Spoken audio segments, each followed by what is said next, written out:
হাই everyone, মোৰ আন এটা মিনি ব্লগলৈ সকলোকে পুনৰ এবাৰ স্বাগতম জনাইছোঁ। আৰু এয়া ৰাতিপুৱাই বা আৰু মই লগাইছোঁ দুয়োজনীয়ে তাত মানে চাদৰ মেখেলাযোৰা। আৰু এইফালেদি মই তাৰ মাজতে লৈ আনিলোঁ লাল চাহ, বিস্কুট আৰু মিক্সাৰ চানা। আৰু কোনে কোনে মিক্সাৰ খাই ভাল পায় চাহৰ লগত জনাবচোন।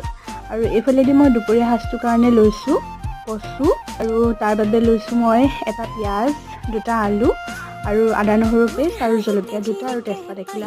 জ্বলা হ'লে বেছি ভাল লাগে, কিন্তু আমাৰ মায়ে ইমান জ্বলা খাব নোৱাৰে, সেইবাবে মই দুটাই লৈছোঁ। আৰু এনেদৰে ভালদৰে ভাজি পিনে মই তাত দি দিলোঁ কেইটামান দালি আৰু মাটিমাহ।